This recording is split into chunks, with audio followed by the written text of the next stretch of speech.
오늘 본문은 지난 8장에서 시작했던 우상의 제물에 관한 얘기의 결론입니다.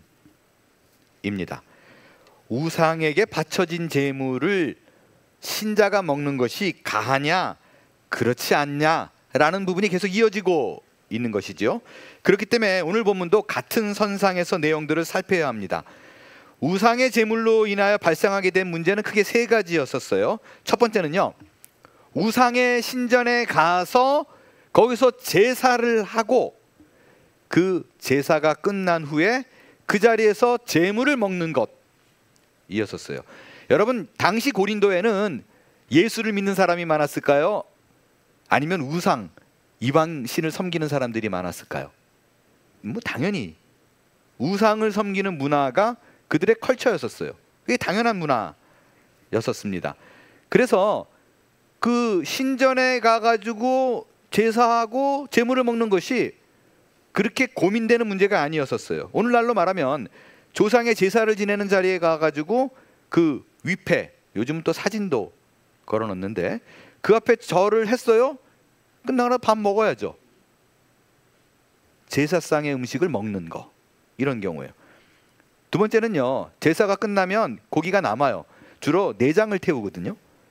그러면 그 고기를, 그 제사를 집례했던 신전의 사제들 혹은 관리자들이 이걸 시장에 팔았어요. 그걸 팔아가지고 남기는 돈이 그래도 신전에 수익을 창출하는 방법 중에 하나였었습니다. 그럼 그 시장에 간 고기들이 일반 사람에게 유통이 되겠죠. 그때 그 시장의 고기를 사서 먹는 사람들, 이게 제물로 바쳐진 것을 알지만 먹는 사람들, 괜찮은가? 먹어도 되는가? 라는 부분이었었어요. 세 번째로는 그 제사한 사람들이 남는 음식을 집에 싸가지고 가요. 근데 이게 양이 많은 경우에 주변의 이웃과 친지 혹은 친구들을 불러가지고 잔치를 해요. 파티를 해요. 그러면 그때 초청받아서 간 사람이 거기 있는 고기는 당연히 시장에서 산 거는, 시장에 산 거는 우상의 제물인 걸 알 거라고요. 그렇다면 뻔히 알매도 불구하고 초청받아서 간 자가 그 우상의 제물 먹어도 되는가, 먹지 말아야 되는가 라는 부분이었습니다. 이것에 대해 고린도 교회 안에 세 가지 반응이 있었어요. 지식파입니다. 그건 뭐냐면 우상 원래 없는 거야. 니들이 만들어낸 거 아니야. 그거 그런 신이 있다는 얘기가 도대체 어디 있어? 상상 속으로 지어내지 마라. 그런 신은 없다. 그러니까 없는 것에 바쳐진 놓여진 제물인데 뭐 어떠냐, 먹어도 된다. 야, 그 고민하는 거는 복음을 몰라서 그래. 우리가 얼마나 자유한 자인지를 몰라서 그래. 그 지식이 부족한 무식한 것들이야. 그러니까 먹어도 된다라는 지식파가 있었어요. 또 다른 하나는 강경파예요. 무슨 소리냐? 절대 먹어서는 안 된다. 우상의 제물을 먹는다는 그 자체가 뭐냐? 제사에 동참하는 거 아니냐? 그것을 먹는 순간 너의 영혼도 더러워진다. 절대 먹으면 안 돼. 라는 이 양극단의 파가 나누어져 있었습니다. 근데 한 파가 더 있어요. 그건 뭐냐면 둘 사이에 끼임파. 이 끼임파라는 표현이 좀 직관적인 표현이지만 유하게 말하면 혼동파. 야, 이 얘기를 들어보면 우상의 제물 먹어도 될 것 같은데 근데 이게 안 돼. 먹으면 안 될 것 같아요. 될 것 같기도 하고 이 얘기를 들어보면 또 안 될 것 같기도 하고. 근데 이런 마음으로 먹자니 찝찝하고 안 먹자니 이 고기가 맛있어 보여요. 잘 구워졌어요. 그래서 에라 모르겠다 그러고 먹었어요. 그러니까 양심이 찔려가지고 그 양심이 더러워지더라. 스스로 누가 뭐라 그러는 것도 아닌데. 이걸 요즘 말로 좀 바꿔볼게요. 이런 거예요. 어떤 사람이 내가 술 담배를 끊으리라 1년 됐어요. 내 친구들이 가만 안 있잖아요. 근데 술자리에 안 갈 수도 없고 친구들을 잃게 되니까 술자리를 갔어요. 이 친구들은 소주를 먹는데 나는 사이다를 시켜놓고 먹기 시작했어요. 잠깐 화장실을 가니까 친구들이 장난으로 그 사이다에다가 소주를 탁 탔어요. 갔다 와서 모르고 건배 그러고 사이다니까 맘 놓고 쭉 들이켰는데 앞불싸 이게 소주예요. 그럴 때 이 사람이 어떻게 반응하는가? 기왕 베린 몸 그러더니 담배까지 피더라. 이 얘기예요. 이런 문제에 대해서 최종 결론을 내린 게 오늘 본문입니다. 바울은 이 모든 얘기를 어디로 끌고 가느냐? 우상 숭배를 하지 마라 라는 얘기로 끌고 갑니다. 여러분, 바울이 우상 제물에 대한 문제를 설명하기 위해서요, 바로 앞에 무슨 얘기를 예화로 들었어요? 우리가 지난주 예예요. 출애굽. 모세의 인도로 이집트를 나온 백성들이 광야에 간 얘기를, 이 예화를 바울이 들었어요. 그때 광야에 간 자들이 다수가 죽었어요. 그걸 예로 듭니다. 그들이 죽은 이유는 크게 네 가지였었어요. 우상 숭배에서 죽었어요, 음행에서 죽었어요, 주를 시험해서 죽었어요, 원망해서 죽었어요. 이게 놀라운 게 뭐냐면요, 우상 숭배해가지고 다 죽은 게 아니에요. 그 죽은 자가 일부가 있고 남은 자 중에 또 죽고 남은 자 중에 또 시험하고 또 죽고 원망해서 또 죽고, 그런 거예요. 한꺼번에 죽은 게 아니에요. 근데 이 네 가지가 사실은 한 가지로 인해서 파생된 거예요. 그게 뭐냐? 우상 숭배예요. 여러분, 우리는 우상 숭배 그러면 머릿속에 제일 먼저 1차적으로 떠오르는 이미지가 뭐냐면 하나님이 아닌 다른 신을 섬기는 것을 우상 숭배로 생각합니다. 그러나 그렇지 않아요. 바울이 이 예화를 정확하게 든 거는 뭐를 설명하기 위해서 그러냐면요, 다른 신을 섬기는 게 아니라 나는 하나님을 예배하고 하나님에 대한 생각으로 하나님을 경배해요. 근데 실제적으로는 하나님 입장에서는 나랑 아무런 상관없는 예배가 이루어지고 있는 거예요. 하나님이 원하는 방법으로 하나님을 사랑하거나 하나님을 예배하지 않아요. 자기가 생각할 때 하나님이 이렇게 하면 좋아하지 않을까라는 생각대로 예배해요. 근데 하나님이 그걸 뭐라 그러냐? 너 그거 우상 숭배야 라고 얘기해요. 그 대표적인 예가 10장에 등장하는 우상 숭배를 하다가 광야에서 죽었던 그 이스라엘 백성 예예요. 그 이스라엘 백성을 고린도전서 10장에서 뭐라고 얘기하냐면, 우상 숭배를 할 때 백성들이 앉아서 먹고 마시며 일어나서 뛰논다 라는 얘기를 들었어요. 요 정확히 이 구절이 어떤 장면이냐면 실제 사건, 바울이 예를 든 이 실제 사건이 출애굽기에 나옵니다. 32장에 나와요. 모세가 시내산에 올라갑니다. 율법을 받으러 올라가요. 십계명을 받으러 올라가요. 근데 금방 내려올 줄 알았는데 40일 동안 안 내려와요. 그러니까 밑에서 기다리고 있던 백성들은 마음이 쫄깃쫄깃한 거예요. 왜냐하면 나왔는데 어디로 가야 될지 모르는 거 아니에요. 출애굽을 일단 했는데. 그래서 모세의 형 아론에게 우리를 인도할 신을 만들어 달라고 요청해요. 그랬더니 아론이 또 그 말을 들어가지고 백성들에게 금 귀걸이를 걷어가지고 금송아지를 만들었어요. 그리고 그 금송아지에게 화목제와 번제를 드립니다. 그때 출애굽기 32장에 나온 표현이 딱 이거예요. 백성이 앉아서 먹고 마시며 일어나 뛰놀더라. 지금 이 출애굽기 32장 6절과 고린도전서 10장 7절 똑같아요. 이 장면이에요. 근데 우린 놀라운 게 뭐냐면요, 지금 이방신을 만들어서 제사를 했다라고 우리가 생각하잖아요. 그죠? 금송아지니까. 근데 아니에요. 금송아지를 세웠으니까 우상숭배가 이방신이 아니라 이들은 하나님을 금송아지로 만든 거예요. 다른 신을 생각하고 섬긴 게 아니었어요. 그들이 생각할 적에는 뭔가 내가 절할 대상이 필요했는데 우리를 인도한 하나님은 금송아지다 이거였어요. 왜? 어떻게 할 수 있어요? 이들이 번제와 화목제를 드려요. 하나님께 드리는 제사 방법이에요. 언제 드렸어요? 여호와의 절기에 드려요. 그러니까 이들은 금송아지를 경배할 때 다른 신을 섬긴다는 생각이 없었어요. 하나님을 섬긴 거예요. 근데 하나님이 원하는 방법이 아니라 자기 생각에 옳다고, 자기 생각에 하나님이 기뻐할 거라는 자기 생각으로 섬겼어요. 근데 하나님은 뭐라고 얘기하냐면, 아니야, 나는 그렇게 말한 적이 없어. 내가 그렇게 생겼다고 말한 적이 없어.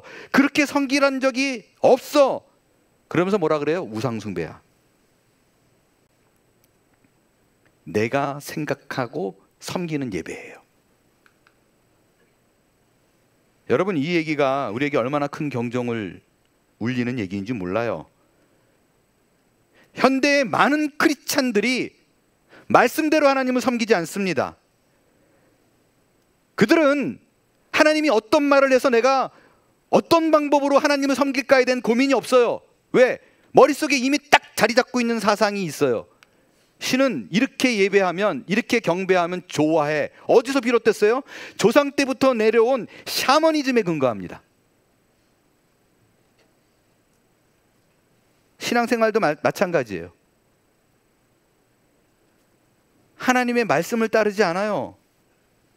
스스로 생각하는 하나님이 좋아하는 방법이에요. 그 방법대로 하고 하나님의 복을 기대해요. 왜 그래요? 말씀을 몰라요. 말씀을 안 봐요. 하나님이 뭘 원하는지 관심이 없어요. 단지 내가 생각하는 기준으로 예배해요. 우상숭배예요. 예를 들게요. 제가 진짜로 자주 강조하는 부분이에요. 우리 머릿속에 기독교인들이 신앙생활하면서 정말 뿌리 뽑아야 될 사고가 있어요. 그건 뭐냐면 지성이면 감천이다, 이 얘기입니다. 우리는 기도할 때 내가 기도함으로써 하나님의 뜻을 알고 내가 그 음성에 순종하길 원합니다. 도대체 나한테 이 문제를 왜 두셨는지, 내가 어느 길로 가기를 원합니까? 라는 수단으로 기도하지 않아요. 그냥 내 소원이 있으면 딴 거 필요 없어요. 그냥 열심과 정성을 다해서 간구하면 그 열심에 감동해서 하나님이 들어줄 거야. 이게 훨씬 더 우리의 관심이에요. 그러나 그렇지 않습니다. 하나님은 네가 얼마나 열심을 내느냐 보다 과연 내 뜻을 추구하고 찾고 따라가느냐가 훨씬 더 중요해요. 여러분, 지난주에 제가 말씀드렸어요. 광야 생활이 왜 어려움이 있어요? 그걸 통해서 우리가 성화되는 거예요. 하나님의 뜻을 쫓아가는 삶을 위해서 이루어진 번민과 고통과 아픔들이에요. 근데 그것을 통해서 내가 성숙해 갈 생각을 하지 않고 우리는 이거 없애주세요, 이게 훨씬 더 중요해요. 그래서 뭔가 이게 안 이루어지면 이 뜻이 뭔가를 해석하기보다 그냥 무조건 귀 막고 내가 열심을 좀 더 하면 되지 않을까라고 금식과 새벽 기도와 40일 기도 이런 게 시작됐대요. 아니에요. 우리에게 어려움이 있는 건 기도하라는 뜻인데 그 기도로 하나님의 뜻을 찾아가기 위한 도구로 우리에게 주신 거예요. 그 대표적인 예가 내 정성과 열심보다 하나님의 뜻이 중요하다. 이 대표적인 예가 열왕기상에 나오는 갈멜산에서의 엘리야의 기도입니다. 당시 이스라엘은 가뭄이었어요. 3년 6개월 동안 비가 오지 않아요. 그때 엘리야가 이방신을 추구하고 섬기고 있던 아합 왕에게 가요. 그래서 뭐라 그래요? 당신이 섬기고 있는 그 바알 신의 제사장 450명과 나랑 한번 붙어보자. 어떤 방법으로 붙느냐? 각자 제단을 쌓자. 그래서 진짜 신인 걸 가리는데 기도했을 때 하늘에서 불이 떨어져서 제단을 태우면 그 신이 진짜다. 누가 진짜인지 한번 붙어보자. 오케이 해요. 그래서 붙어요. 갈멜산에 뭐예요? 여러분이 아시지만 이 대결의 결론은 바알 신을 섬기는 제사장들이 암만 기도해도 450명이 단체로 모여서 합심 기도를 해도 안 됐어요. 근데 엘리야 혼자 기도했는데 하늘에서 불이 떨어져서 진짜 신이 가려졌어요. 엘리야가 이겼어요. 근데 이때 바알 신을 섬기는 제사장들이 하는 기도와 엘리야가 하는 기도가 확연히 다릅니다. 바알 선지자들은요, 성경에 뭐라고 기록되어 있냐면 아침부터 정오를 지나서 시간제로 뛰었어요. 우리 식으로 하면 새벽 예배부터 바알 신이여 우리에게 응답하소서라고 부르짖었어요. 그러다 안 되니까 어떻게 했어요? 자해를 했어요. 그러니까 우리 식으로 말하면 이렇게 일주일 기도했는데 안 돼? 금식 한번 해보자 이거예요. 자해를 했어요. 근데 아무런 응답이 없어요. 반면에 엘리야는 어떻게 기도했어요? 여러분, 엘리야가 몇 번 기도했을 것 같아요? 딱 한 번 기도했어요. 내용도 아주 간단해요. 아브라함과 이삭과 이스라엘의 하나님 여호와여, 주께서 이스라엘 중에서 하나님이신 것과 내가 주의 종인 것과 내가 주의 말씀대로 이 모든 일을 행하는 것을 오늘 알게 하옵소서. 여호와여, 내게 응답하옵소서. 내게 응답하옵소서.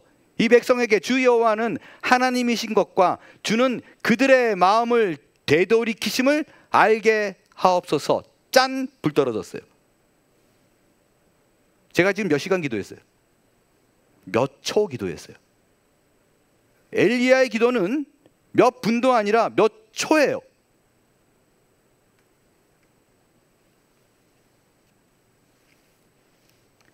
바알을 섬기는 제사장들은 얼마나 기도했는가? 아까 아침부터 시작했잖아요. 저녁 때까지 기도했어요. 쉬지 않고 기도했어요. 반면에 엘리야는 언제부터 기도를 시작했을까? 이 제사장들이 다 안 되는 거 끝까지 다 봤어요. 그리고 저녁 시간이 돼서야 비로소 기도를 시작했어요.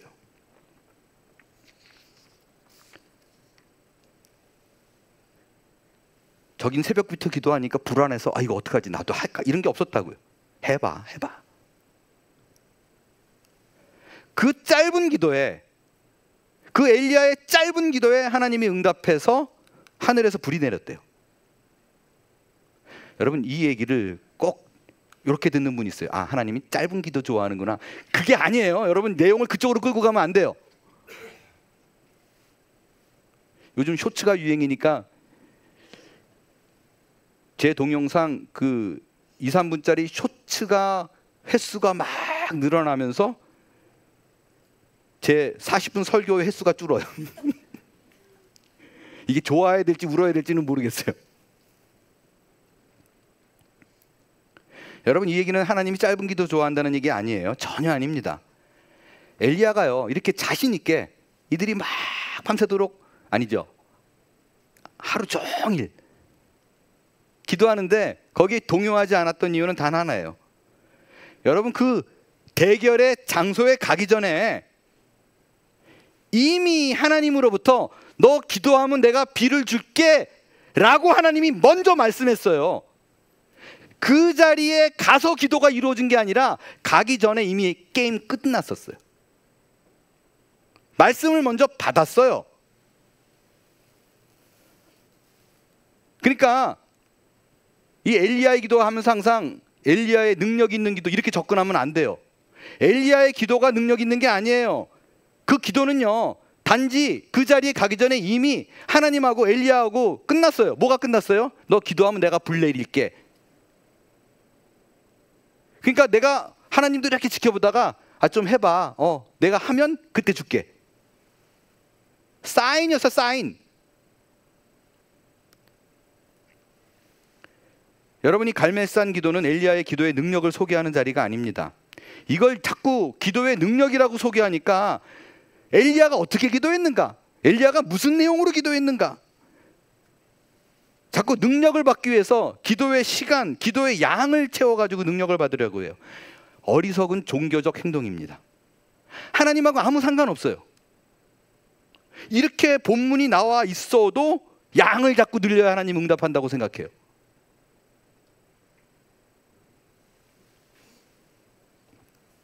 만약에 내가 아직도 그거를 변하지 않으면 내가 무언가 기도 전이든 기도를 하는 중이든 기도를 끝나든 내 모든 관심이 말씀을 듣겠다는 것에 있지 아니하면 바알의 제사장들처럼 기도의 양만 세우고 응답은 못 받는 일이 벌어지게 될 겁니다. 기도가 짧다 길다 중요하지 않아요. 하나님이 내게 무엇을 원하시는가로 집중하십시오. 그리고 하나님의 말씀은 그 어느 것보다 위에 있어야 됩니다.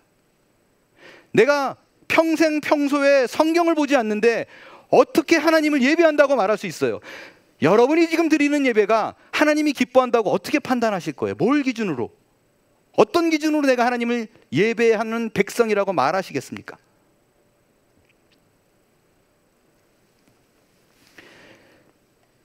기도는 귀를 여는 자리입니다. 그게 기도할 때 신비한 음성을 들려주시옵소서가 아니라고요.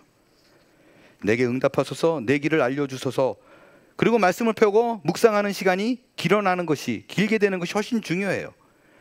여러분, 그 재미가 붙으면, 내가 기도하고 말씀 보고 응답받고 이 재미가 붙으면 기도의 자리가 길어지는 거예요. 왜? 대화가 재밌으니까.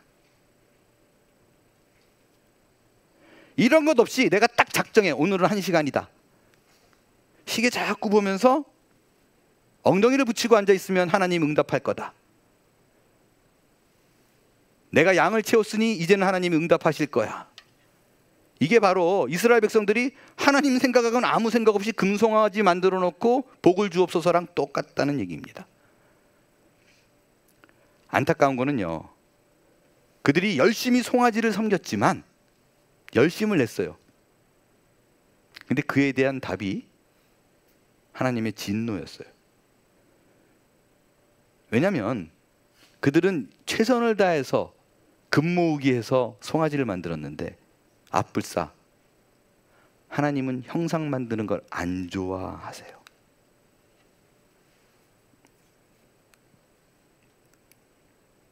그러니까 하나님의 마음과 생각과 전혀 상관없는 방법으로 예배한 거예요. 그래도 십자가는 좀 괜찮지 않을까요? 아니에요.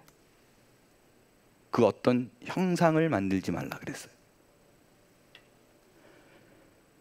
이게 왜 아니라고 제가 말씀드리냐면요, 만일 여러분이 어디 여행을 장거리를 가는데 뭔가 불안한 마음이 있어서 안 되겠다, 십자가 목걸이를 해야지, 다이아몬드 벗어버리고 목걸이 십자가를 하면 좀 괜찮지 않을까, 차 안에 저기 다른 잡다한 인형들 깔딱깔딱깔딱 이런 거 말고 십자가를 걸어놓으면 괜찮지 않을까, 우상이에요.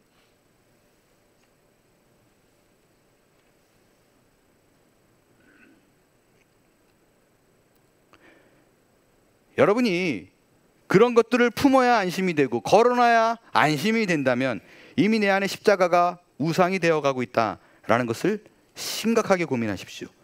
물론 십자가 모양이 예쁘잖아요. 그러니까 나는 그 어떤 액세서리 하는 것보다 십자가가 좋아서 해, 뭐 it's okay, 그거 얼마나 좋은 거예요. 그러나 그게 마치 내 안에 부적처럼 몸에 지녀야 안심이 된다면 그 시간에 성경을 피세요. 그 불안한 마음을 무언가 붙잡고 의지하는 것으로 불안을 떨구는 것이 아니라 하나님의 말씀을 묵상함으로 내 신앙이 하나님이 원하시는 방법대로 자라나게 될 것입니다. 이어서 내가 생각하지도 않은 또 다른 우상 숭배가 있어요. 일반적으로요, 우상 숭배라 그러면 하나님이 아닌 어떤 영험한 존재를 섬기는 것이 우상 숭배라고 생각해요. 그러나 그렇지 않습니다. 성경이 말하는 우상 숭배는 하나님보다 우선시되는 그 무엇, 그건 몽땅 다 우상이에요. 여러분, 우리가 섬기는 실제적으로 가장 큰 우상은 뭘까요? 돈보다 더 우상. 맞습니다. 내 자신이에요. 이것보다 큰 우상은 없어요. 여러분, 그 신자들이 내가 하나님을 섬긴다고 하는 내용도 알고 보면 궁극적으로 그것이 나 자신을 위한 섬김으로 존재하는 경우가 굉장히 많습니다. 지금 이스라엘 백성들이 딱 그래요. 이스라엘 백성들이 금송아지를 만들었어요. 그 금송아지를 만든 이유를 정확하게 하나님은 뭐라고 얘기하는가? 나 때문이 아니잖아.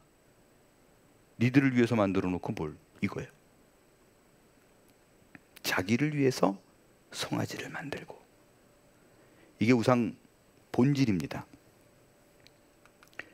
우상은 실제적으로 추구하다 보면 나를 섬기는 거예요. 이 네 가지 문제가 똑같아요. 하나님의 요구와 계획과 내 계획과 하나님의 요구가 붙는 거예요. 거기서 파생된 것이 우상숭배, 음행, 시험, 원망이라고요. 인간은 언제나 자기의 욕망과 욕심, 그거를 채우기 위해서 거기다가 종교적인 의미와 명분을 부여한 신을 하나 만듭니다. 그 신은 자기가 만든 신이에요. 출애굽은 죄로부터 해방이에요. 그 이유는요, 하나님께서 출애굽시켜서 이집트를 벗어나서 맘대로 살아가 아니라고요. 그 광야의 과정 속에서 하나님의 소유가, 내가 하나님의 소유이고 그가 나의 주님이시고 내가 그분의 백성이라는 걸 알게 해주기 위함이에요. 그 뜻에 조율하기 위해서 광야가 있는 거예요. 근데 우리는 하나님을 주인으로 두지 않아요. 내게 주어진 자유를 내가 주인이 되는 방종의 기회로 삼습니다. 자기 욕심대로 살면서 우상이라는 이름을 앞서 종교적 명분을 거기다 씌워요. 실상은 자기가 주인이에요. 그것이 우상숭배라는 이름 아래 감추어진 셀프 워십, 자기숭배입니다. 꽤나 오래전의 이야기예요. 학창시절부터 정말 형제처럼 지냈던 친구가 있어요. 중1 때부터 친해졌는데 서로 마음이 잘 맞았어요. 생긴 것도 굉장히 비슷해요. 그 버지니아 한번 출장 와가지고, 그 친구가 출장을 와가지고 우리 집에 놀러 온 적이 있었는데, 소파에 앉아 있으니까 아내가 전주하고 가가지고 계속 말 걸고 비슷하게 생겨가지고 그랬던 적이 있어요. 참 마음이 잘 맞았어요. 그래서 그 책을 좀 읽자 그래서 그 서로 베스트셀러, 또 우리가 읽고 싶은 주제에 맞는 책을 하나 골라가지고 서로 생각 나누고 노트해가지고 나누고, 말하자면 그때는 그런 말이 없었지만 그게 북클럽이었었어요. 그 친구 집에 책이 진짜 많았어요. 근데 서로 이렇게 마음을 아니까 제가 그 친구 집에 놀러 가면 왔니? 그리고 잘 지냈어? 그리고 방에 들어가서 진짜 한 3시간 4시간을 아무 말도 안 하고 서로 책만 보고 책 다 읽으면 나 갈게 그러고 나오고 이런 적도 몇 번 있어요. 그래도 뭐 잘 통했어요. 그 친구는 중학교, 고등학교, 대학교 12년을 언더우드 선교사가 세운 학교를, 그 미션 스쿨을 다녔어요. 근데 예수 믿지 않아요. 그 친구와 고등학교 때 있었던 일로 기억합니다. 제가 얼마나 전도를 하려고 노력했겠어요. 그래서 기독교에 대해서 이 얘기 저 얘기 하다가 앞으로의 삶, 앞으로의 목적, 어떻게 살 것인가 뭐 그런 얘기 그때 한참 하잖아요. 그때 저는 그렇게 얘기를 했어요. 나는 내가 저절로 생겨났다고 믿지 않아. 하나님이 인간을 나는 만들었다라고 믿어. 나를 보낸 거는 하나님이 의지에 의해서 보내줬다라고 믿어. 나를 만든 그분의 목적이 분명히 있을 것인데 내 삶은 그분이 나를 이 땅에 보낸 이유가 무엇인가, 그거에 맞게 사는 것이 내가 살아야 될 방향이라고 생각해. 뭐 이게 워딩 그대로는 아니지만 뭐 그런 내용을 전했어요. 우리가 늘 알지만 이 백성은 내가 나를 위해서 지었다, 이걸 제가 전한 거죠. 근데 이 얘기를 들을 때 내가 기독교인인 걸 아니까 참 너희들은 그렇게 믿는구나 이러면 되는데, 이 얘기를 듣고요 이 친구가 굉장히 힘들어하는 거예요. 너무 힘들어해요. 못 듣겠다는 거예요. 그러면서 이렇게 했던 말을 기억합니다.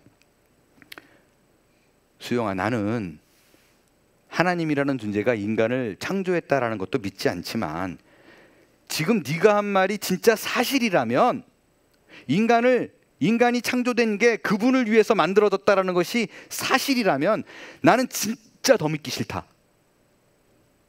왜냐하면 나는 기왕 내가 신을 섬긴다면 내가 섬기는 만큼 잘해주는 신이 좋아. 나를 잘해주게 해주는 신이 신이지. 내가 존재하는 게 목적이 그분 때문이라고, 그분의 이유라고? 나는 그런 이기적인 신은 진짜 안 믿어. 믿고 싶지 않아. 라고 얘기했어요. 그리고 지금까지 안 믿어요. 제가 그 얘기를 들었는데 막 반박이 안 나오더라고요. 그러니까 보이지도 않는데 그분이 나를 지었다. 이게 우리가 그분을 위해 살아야 된다. 마음에 안 오는 거죠. 그 얘기를 나눈 지 지금 한 40년이 지났어요. 근데 여러분 지금 보세요. 오늘날 AI 기술이 발달해서 인간이 창조한 모든 로봇들이 점점 사람 같아지고 있는 걸 우리가 봅니다. 챗 GPT랑 얘기해 봤어요? 친구들 얘기하는 것보다 더 재밌게 얘기해요. 그리고 얘가 거짓말도 해요. 그래서 발전될수록 막 거짓말 안 하는 뭐 GPT 뭐 5 이러고 나오는 거 아니에요. 여러분, 우리가 지금 로봇을 만드는 이유는 명확합니다. 로봇이 잘 살기 위해서가 아니잖아요. 분명한 로봇을 만드는 이유는 인간의 편의를 위해서 만들어요. 인간의 필요를 위해서, 그 목적을 채우기 위해서 만들어요.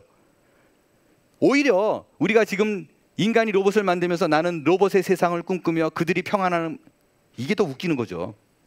분명해요. 인간을 위해서 만들어요.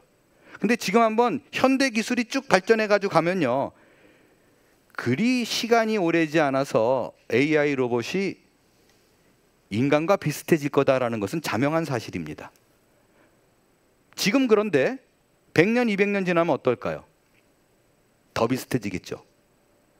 한번 더 뛸까요? 10,000년 지나면 어떨까요?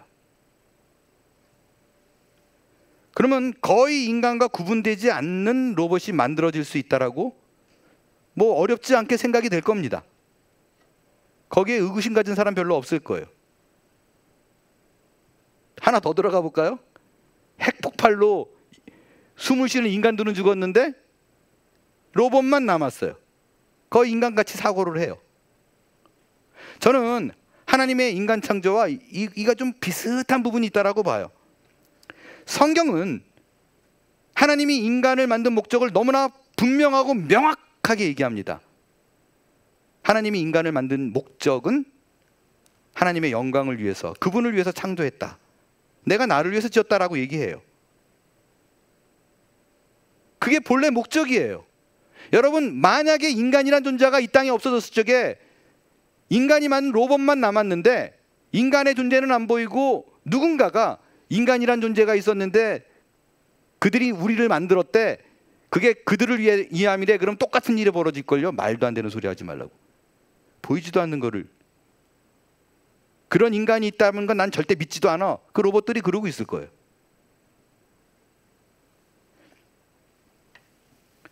인간이 로봇을 만든 것, 그리고 하나님이 인간을 만든 것과 다른 거는요, 우리는 하나님이 창조할 때부터 나의 행복과 나의 길과 또 그분의 순종하는 그 아름다운 삶을 꿈꾸며 하나님이 만들었다는 차이가 있어요. 그게 더 말이 안 돼요. 근데 성경엔 그렇다라고 얘기해요. 우리가 창조 때부터 자유의지가 있었어요. 전혀 믿어지지 않게 만들어놓은 하나님이 우리의 행복을 기대하고 자기의 목숨보다 사랑하는 일이 벌어져서 자기가 만든 피조물을 위해서 죽었대요. 그게 십자가예요. 이것이 인간의 로봇 창조와 하나님의 인간 창조의 가장 큰 차이입니다. 그러나 우리가 아무리 스스로 사고하고 스스로 판단하는 자유가 있지만 마음대로 살아도 좋다는 얘기가 아니에요. 창조 목적이 있듯이 우리가 그분의 뜻이 무언가를 생각하고 그분의 뜻에 맞게 살 때에 우리가 가장 큰 행복을 누릴 거예요. 이게 족쇄가 아니라 사랑입니다. 그게 의미 있는 삶이에요. 그 얘기를 계속하는 거예요. 마지막으로, 그럼 우상 숭배가 아니라 내 생각대로가 아니라 하나님의 말씀대로 나 자신을 섬기는 것이 아니라 하나님을 섬기는 신자, 그 백성, 하나님의 뜻을 목적으로 사는 백성에게 나타나는 삶의 방향 무엇인가? 그건요, 성경이 나에게 자유를 주시고 내가 마음대로 무언가를 할 수 있는 프리덤 주셨어요. 근데 그 자유와 내 권리를 누구를 위해 사용하는가라는 거예요. 바울이 제가 설교를 시작하면서 말씀드렸던 이 고린도 교회와 관련된 우상의 제물에 관련해서 이 세 가지 문제를 아주 지침을 정확하게 줍니다. 먼저 신전에 가서 제물을 먹고 그 제물을 그 신전에서 먹는 사람들 절대 그렇게 하지 마라. 그런 짓 하지 말라고 얘기해요. 이게 왜 그러냐? 우상 아무것도 아니야. 그 네 지식이 맞아. 근데 네가 거기서 아무것도 없는데 예배하는 순간 그거를 귀신이 받는다. 사단이 받는다. 그 일이 벌어진다. 그게 너에게 영향을 준다. 하지 마라는 거예요. 실제 아폴로라든가 아프로디테 이런 건 없어요. 근데 딱 한 신이 받아요. 사탄이에요. 이 얘기를 성찬하고 비교합니다. 여러분, 우리가 성찬할 때 주님의 몸이요 주님의 피입니다. 떡과 잔을 받아요. 이걸 먹는다고 우리가 예수님과 하나가 되는 건 아니지만 상징적인 의미가 있어요. 그것이 우리에게 미닝풀하게 얼마나 크게 다가오는지 몰라요. 우상의 신전에 가서 우상의 제물을 먹는 게 딱 그 꼴이 나요. 실제적으로 그들과 하나가 되는 건 아니지만 그게 나를 사로잡습니다.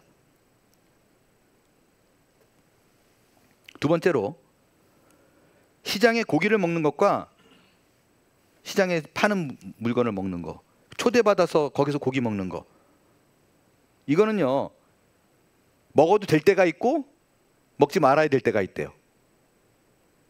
먹어도 되는 때는 아무 말 안 하고 재물을 내놨어요. 이게 알아요, 고기가 재물인지. 근데 어느 누구도 이게 재물이라고 얘기 안 해요. 그러면 그냥 먹으래요. 근데 누군가가 한 명이 이거 재물인데 그럼 먹지 말아요. 이게 왜 그러냐면요, 원리가 간단해요. 시장에서 파는 사람은 먹고 살라 그러는 거예요. 근데 거기다 대고 나는 재물 안 먹어. 그 사람의 살 수 있는 기회 거기다가 욕 보이지 마라. 초대했는데 나는 예수 믿어서 고기 안 먹어, 이런 거 하지 마라. 예의가 아니다. 그 사람에 대한 결례다. 먹지 말아야 될 때는 분명히 이게 이방신의 제사로 드려진 거다라고 얘기하면 네가 먹는 순간 시험 받는 사람이 있다. 그래서 먹지 마라. 심플. 모든 얘기들이 다 하나로 모아져요. 뭐냐면 내가 지식으로 옳고 그름을 판단하지 말고 나의 행동이 누군가에게 유익이 되는가를 살피라는 거예요. 내가 가진 자유와 권리를 나를 위해 쓰지 말고 남을 위해 쓰는 자, 그것이 신자의 모습이고 하나님이 우리에게 요구하시는 방향이요 목표라는 것입니다. 바울은 신자들에게 근본적으로 이 마음을 가지라고 권해요. 옳고 그르냐로 싸우지 마세요. 내가 하는 행동이 누구에게 덕이 되는가, 누구에게 유익이 되는가, 도움이 되는가를 살피십시오. 그것이 여러분의 신앙생활의 원칙이 될 수 있게 되길 바랍니다. 하나님께서 예수 그리스도 당신의 아들을 이 땅에 보내서 십자가에 달려 그분의 희생으로 우리가 자유케 되었듯이 우리가 받은 그 자유를 십자가의 능력을 통해서 내가 받은 자유와 권리를 남의 유익을 구하는 일에 사용할 수 있게 되기를 바랍니다. 그것이 하나님께서 우리를 이 땅에서 살게 하시는 창조 목적을 다 이루는 신자의 삶이 될 줄로 믿습니다. 일어나 찬양하겠어요.